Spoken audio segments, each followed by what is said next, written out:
ಕಾಳರಾತ್ರಿ ಮಹಾದೇವಿಯು ನವರಾತ್ರಿಯ 9 ನವದುರ್ಗೆಯ ರೂಪಗಳಲ್ಲಿ 7ನೆಯದು.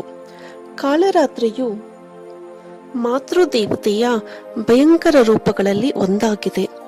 ಕಾಳಿ ಮತ್ತು ಕಾಳರಾತ್ರಿ ಎಂಬ ಹೆಸರುಗಳನ್ನು ಪರಸ್ಪರ ಬದಲಿಯಾಗಿ ಬಳಸುತ್ತಿರುವುದು ಸಾಮಾನ್ಯವಾಗಿದೆ.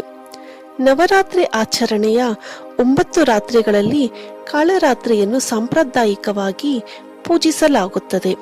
ವಿಶೇಷವಾಗಿ ನವರಾತ್ರಿ ಪೂಜೆಯ 7ನೇ ದಿನ ಕಾಳಿಗೆ ಸಮರ್ಪಿತವಾಗಿದೆ ಮತ್ತು ಆಕೆಯನ್ನು ಮಾತೃದೇವತೆಯ ಉಗ್ರ ರೂಪವೆಂದು ಪರಿಗಣಿಸಲಾಗುತ್ತದೆ.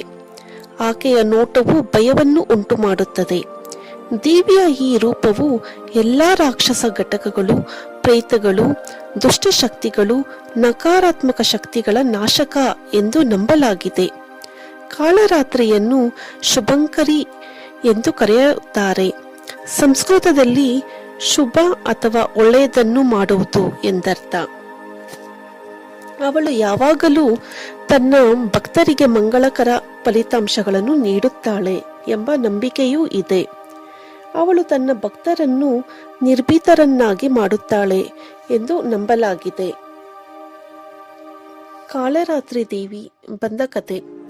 ರಾಕ್ಷಸನಾದ ರಕ್ತಬೀಜಾಸುರನ ಕತೆ. ರಾಕ್ಷಸನಾದ ರಕ್ತಬೀಜಾಸುರ 3 ಲೋಕಗಳಲ್ಲಿ ದೌರ್ಜನ್ಯ ಉಪಟಳ ಹೆಚ್ಚಾಗತೊಡಗಿತು ಮತ್ತು ಎಲ್ಲರಿಗೂ ಭಯ ಸೃಷ್ಟಿಯಾಗತೊಡಗಿತು. ಆಗ ಆತಂಕಕ್ಕೊಳಗಾದ ದೇವಾನುದೇವತೆಗಳೆಲ್ಲ ಶಿವನ ಬಳಿ ಹೋದರು.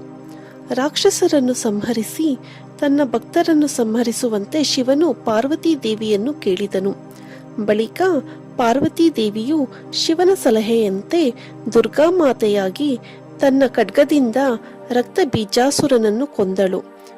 ಆದರೆ ರಕ್ತಬೀಜಾಸುರನು ಬ್ರಹ್ಮನಿಂದ ಒಂದು ವರವನ್ನು ಬೇಡಿದ್ದನು. ಅದೇನೆಂದರೆ ತನ್ನ ದೇಹದಿಂದ ಒಂದು ಹನಿ ರಕ್ತ ನೆಲದ ಮೇಲೆ ಬಿದ್ದರೂ ತನ್ನಂತೆ ಇನ್ನೊಬ್ಬ ರಾಕ್ಷಸ ಉದ್ಭವಿಸಬೇಕು. ಅಂದರೆ ಇನ್ನೊಂದು ರಕ್ತಬೀಜಾಸುರನ ಉತ್ಪತ್ತಿ ಆಗಬೇಕು ಎಂದು ಬ್ರಹ್ಮದೇವನಲ್ಲಿ ಘೋರ ತಪಸ್ಸನ್ನಾಚರಿಸುತ್ತಿದ್ದನು. ಬ್ರಹ್ಮದೇವನು ತಥಾಸ್ತು ಎಂದಿದ್ದನು. ಹಾಗಾಗಿ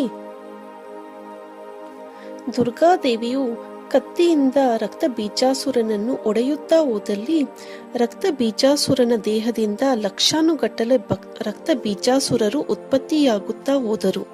ಹಾಗಾಗಿ ಅವನನ್ನು ಸೋಲಿಸುವುದು ದೇವಿಗೆ ಅಸಾಧ್ಯವಾಯಿತು.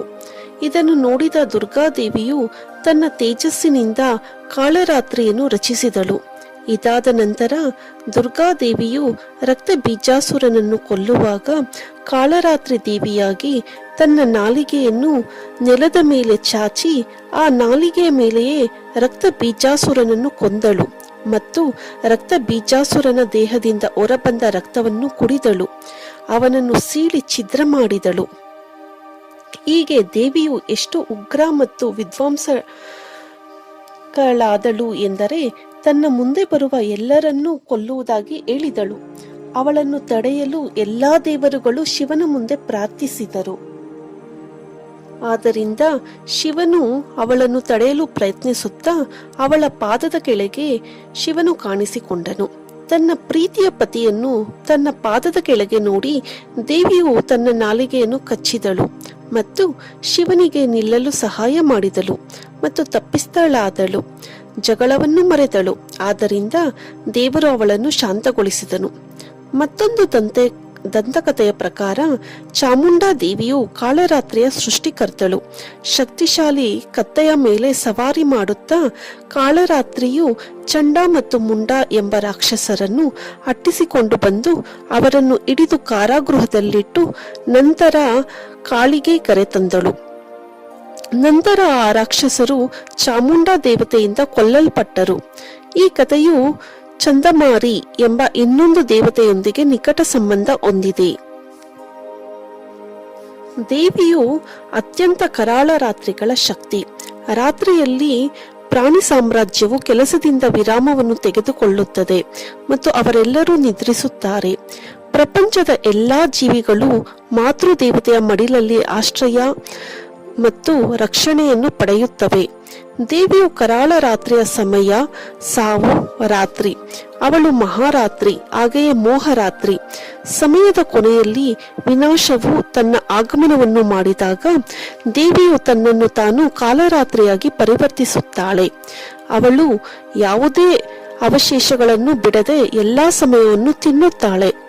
ಕಾಳರಾತ್ರಿಯ ಮೈಬಣ್ಣವು ರಾತ್ರಿಗಳಲ್ಲಿ ಅತ್ಯಂತ ಗಾಢವಾದ ಕೂದಲು ಮತ್ತು ಸ್ವರ್ಗೀಯ ಆಕಾರವನ್ನು ಹೊಂದಿದೆ. ಆಕೆಗೆ 4 ಕೈಗಳಿವೆ ಮತ್ತು ಚಂದ್ರನಂತೆ ಹೊಳೆಯುವ ಹಾರವನ್ನು ಧರಿಸುತ್ತಾಳೆ. ಕಾಳರಾತ್ರಿಯು 3 ಕಣ್ಣುಗಳನ್ನು ಹೊಂದಿದ್ದು ಅದು ಮಿಂಚಿನಂತೆ ಕಿರಣಗಳನ್ನು ಹೊರಸೂಸುತ್ತವೆ. ಅವಳ ಆರೋಹಣವು ಕತ್ತೆಯಾಗಿದ್ದು ಕೆಲವೊಮ್ಮೆ ಶವವೆಂದು ಪರಿಗಣಿಸಲಾಗುತ್ತದೆ. ಕಾಲರಾತ್ರಿ ದೇವಿಯ ನೋಟವು ದುಷ್ಟರಿಗೆ ವಿನಾಶವನ್ನು ಉಂಟು ಮಾಡುತ್ತದೆ. ಯಾವಾಗಲೂ ತನ್ನ ಭಕ್ತರಿಗೆ ಒಳ್ಳೆಯ ಫಲವನ್ನು ನೀಡುತ್ತಾಳೆ ಮತ್ತು ಅವಳನ್ನು ಪ್ರಾರ್ಥಿಸಿದರೆ ಜೀವನದಿಂದ ಚಿಂತೆಯ ಕತ್ತಲೆಯನ್ನು ತೆಗೆದುಹಾಕುತ್ತಾಳೆ.